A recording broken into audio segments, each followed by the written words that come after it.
So now let us do question number 22. Kailash Global Private Limited supplies various goods in domestic and international market. It is engaged in both manufacturing and trading of goods. The company is registered under GST in the state of Karnataka. The company exports goods without payment of tax under LUT in accordance with provision of IGST Act. The company has made the following supplies.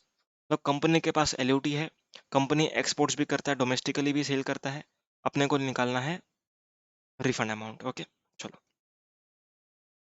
Export of goods, that is product A, to UK for USD 10,000.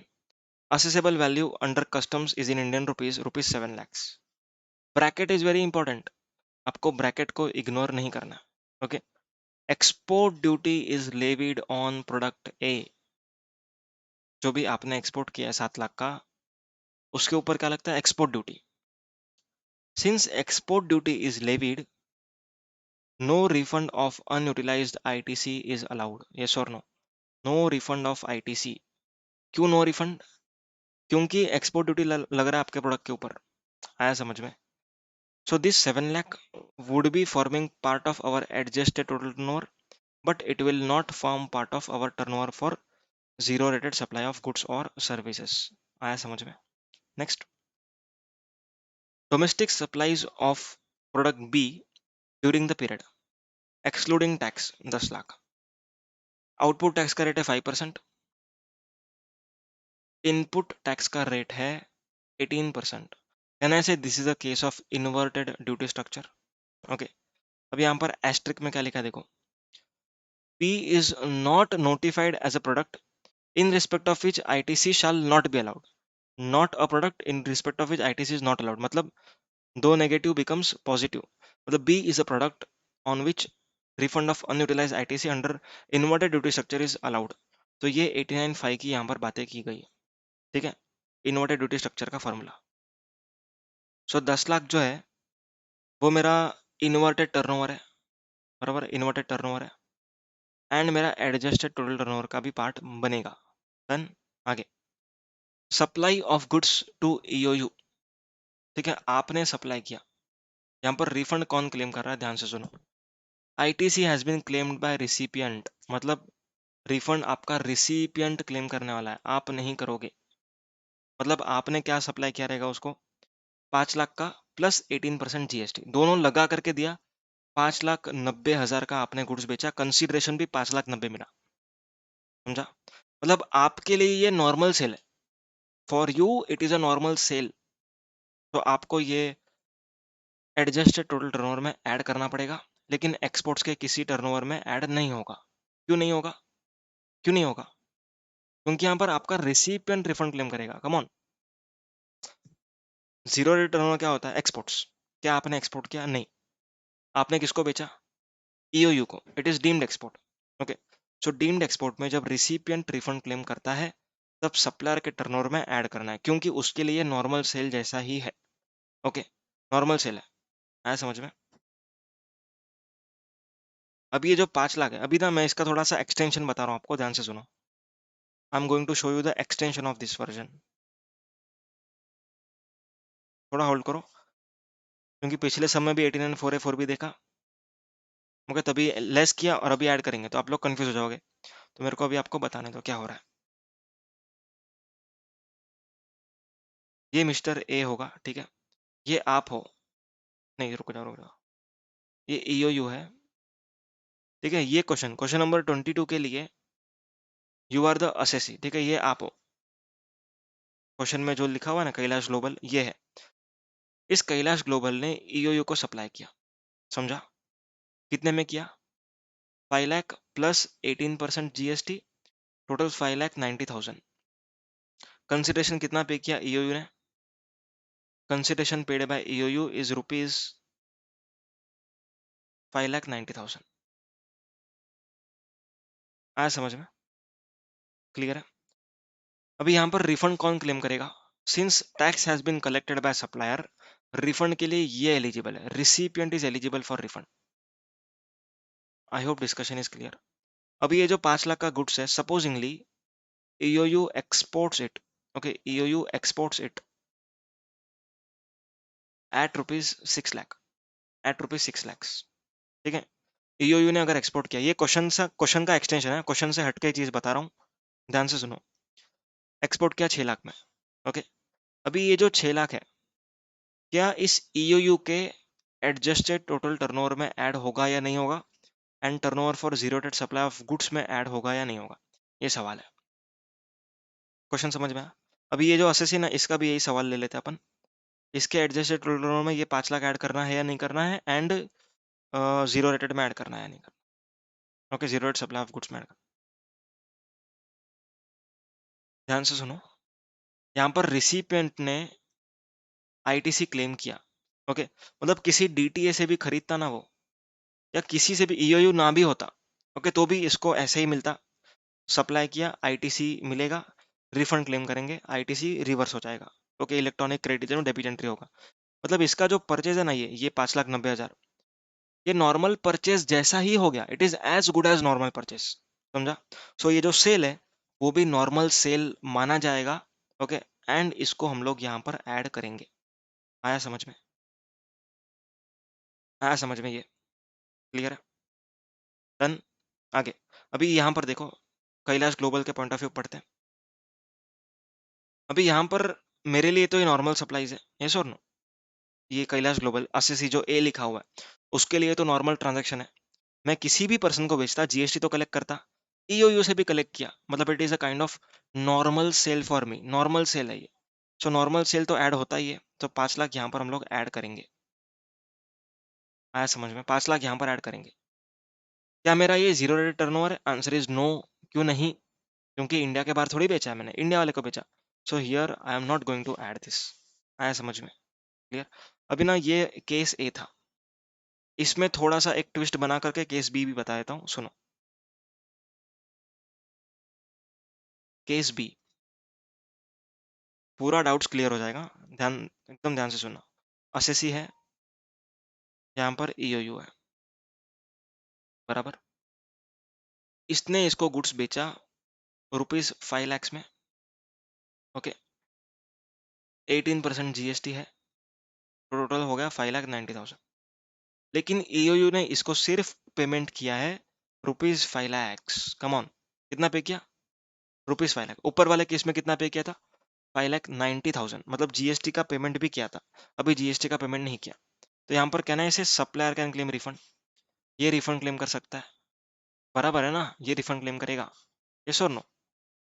So in this case हम लोग क्या अभी सीखेंगे, अगर समझो ये EO ने export किया, ठीक है, ये ईओ ने एक्सपोर्ट किया एट रुपीज 6 lakhs। सो किन किन लोगों के टर्नओवर में हमको ऐड करना? अगर हम एडजस्टेड टोटल टर्नओवर की बात करें, ओके, एंड यहाँ पर turnover for zero rated supply of goods, यहाँ पर भी same adjusted total turnover and turnover for zero rated supply of goods, okay. चलो पहले ईओ के पॉइंट ऑफ व्यू बात करते हैं। अभी यहाँ पर सप्लायर रिफंड क्लेम कर रहा है, बराबर है, supplier is claiming refund of these 5 lakh, मतलब ये 5 लाख का आईटीसी जो है उसके ऊपर का जो टैक्स है दैट इज 90,000, रिफंड कौन क्लेम कर रहा है? ए कर रहा है, ठीक है। मतलब ये ट्रांजैक्शन पर बेनिफिट किसको मिलने वाला है?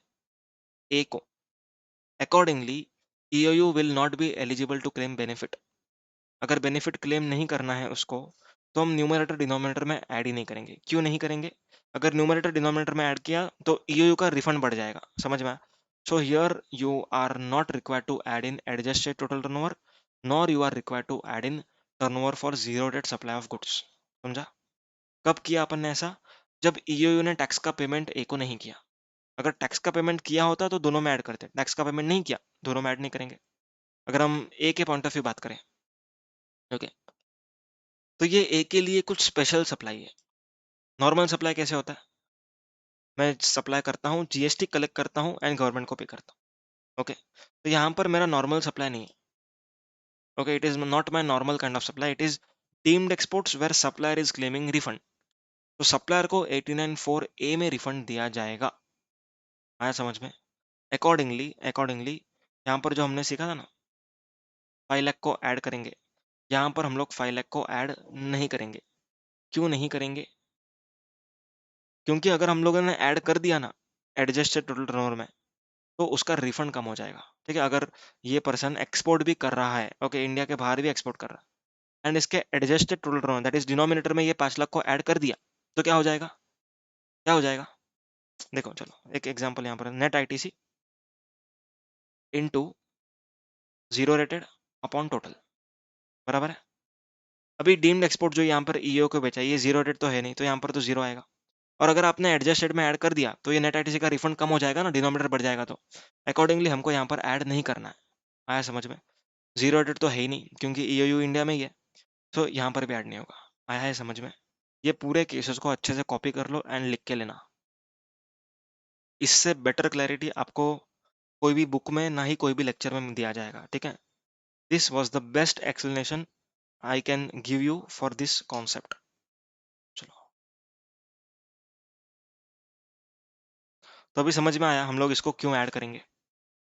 क्यों ऐड करेंगे? क्योंकि मेरे लिए नॉर्मल ट्रांजैक्शन जैसा ही है, नॉर्मल ट्रांजैक्शन जैसा। मैंने आईटीसी उससे लिया है, okay, as my output tax, and मैं गवर्नमेंट को पे करूंगा, तो I will be adding it. तो इसको ऐड करना, ओके। कई सारे स्टूडेंट्स पूछते हैं कि डीम्ड एक्सपोर्ट है 894A, लेस करो। नहीं, आपको ऐड करना है। Next, export of exempt supplies. आपने एग्जेम्प्ट सप्लाईज को एक्सपोर्ट किया, ऑब्वियसली ये आपका जीरो रेट टर्नओवर है, ओके, आपको ये ऐड करना है, न्यूमरेटर में भी डिनोमिनेटर में भी। अब आईटीसी का इन्फॉर्मेशन दिया हुआ है कुछ। ITC available for about tax period is as follows. Inputs के ऊपर है 3,50,000।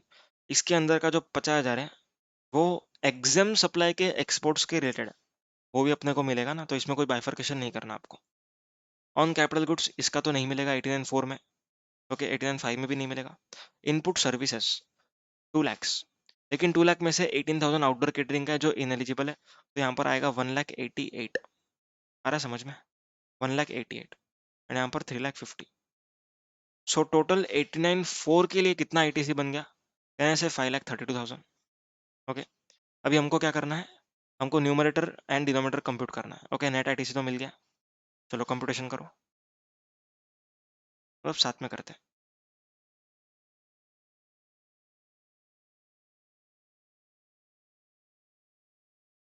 Particulars, adjusted total turnover and turnover for zero rate supply of goods. Okay, पहला वाला है 7 लाख रुपए का। ओके, तो यहाँ पर लिख रहा हूँ प्रोडक्ट ए, प्रोडक्ट ए जिसके ऊपर एक्सपोर्ट ड्यूटी लगता है। ओके, तो 7 लाख मेरे एग्रीगेट एडजस्टेड टोटल टर्नओवर में ऐड हो जाएगा, जीरो रेट में ऐड नहीं होगा क्योंकि रिफंड इज नॉट एलिजिबल। अभी ना आप लोग आपके बुक में पढ़ो, मैं बार बार स्विच नहीं कर रहा हूँ स्क्रीन, आप लोग आपके बुक में पढ़ो। Domestic supplies of taxable product B. Okay, B को आपने डोमेस्टिकली सेल किया, डोमेस्टिकली एक्सपोर्ट नहीं किया, डोमेस्टिकली सेल किया। ओके, तो यहाँ पर हमको ऐड तो करना पड़ेगा ना, domestic sale of product B, domestic sale B 10 lakh रुपया। क्या मेरा एक्सपोर्ट है? नहीं, तो यहाँ पर ऐड नहीं करूंगा। Next, supply of goods to EOU. Okay, मैंने आप लोग को डिटेल एक्सप्लेनेशन दिया है, यहाँ पर आईटीसी आपका रिसिपेंट क्लेम कर रहा है। Okay, so supply to EOU has to be added, supply to EOU यहाँ पर ऐड करेंगे 5 लाख रुपया। एक्सपोर्ट है क्या? नहीं, यहाँ पर ऐड नहीं करेंगे, समझा? चलो आगे, export of exempt supplies 6 lakh, obviously add करेंगे। Export of exempt supplies 6 lakh, 6 lakh था ना? हाँ, 6 लाख। नीचे डिनोमिनेटर में ऐड हो गया, न्यूमरेटर में भी ऐड हो गया क्योंकि एक्सपोर्ट्स है। अभी आईटीसी का इंफॉर्मेशन दिया हुआ है यहाँ पर,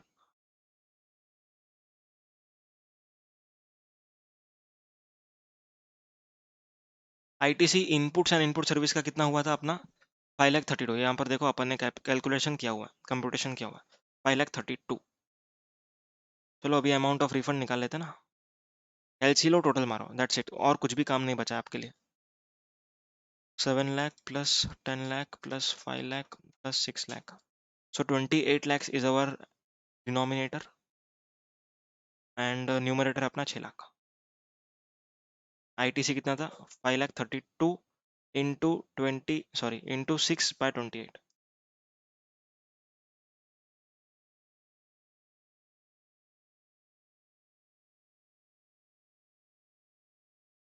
114, 1,14,000। दिस इज 89,4 का रिफंड, समझ में आया? एक्सपोर्ट्स का रिफंड है। अब बात करते हैं अपन 89,5 का। 89,5, 89,5 का फॉर्मूला बोलो। Net ITC, net ITC into inverted turnover divided by adjusted total turnover minus tax payable, tax payable on inverted turnover, बराबर है। नेट आईटीसी में क्या लेना है आपको? सिर्फ इनपुट्स लेना है, आपको इनपुट सर्विसेज नहीं लेना है। ओके, तो यहाँ पर इनपुट्स कितना है देखो तो, यहाँ से 3,50,000 है। 3,50,000 इज अवर इनपुट्स। ओके, पूरा, तो यहाँ पर अपन 3,50,000 ले लेंगे। 3,50,000 इंटू इन्वर्टेड टर्नओवर है आपका, यहाँ पर देखो 10 लाख का है मेरे ख्याल से।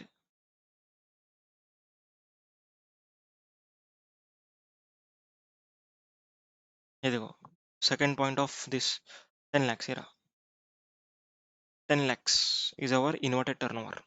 इसको कर लो ऐड यहाँ पर, 10 lakhs divided by adjusted total turnover, जो ऊपर निकाला वही है, 28 लाख था ना। हाँ 28 लाख, सो 28 lakhs minus tax payable on inverted, that is 10 lakh के ऊपर जितना टैक्स आ रहा है वो 10 लाख इंटू 5%, बराबर ना, 5% था। हाँ, सो 10 लाख इंटू 50,000 ना। हाँ 50,000, 50,000 यहाँ पर आएगा।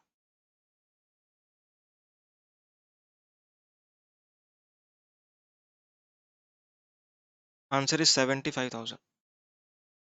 ठीक है, तो 89,500 का रिफंड कितना है? 75,000, 89,400 का रिफंड 1,14,000। सो टोटल रिफंड आप लोग कंप्यूटेशन कर लो, जितना आएगा वो मिलेगा। आया है समझ में? एकदम इंपॉर्टेंट क्वेश्चन है। क्वेश्चन का जो एक्सटेंशन मैंने पढ़ाया आपको वो ध्यान में रखना, क्योंकि आपका दिमाग क्वेश्चन वाइज रेस्ट्रिक्टेड नहीं होना चाहिए, कॉन्सेप्ट आपको समझ में आने चाहिए। ठीक है, ये हो गया पूरा डन। चलो thank you so much, bye bye.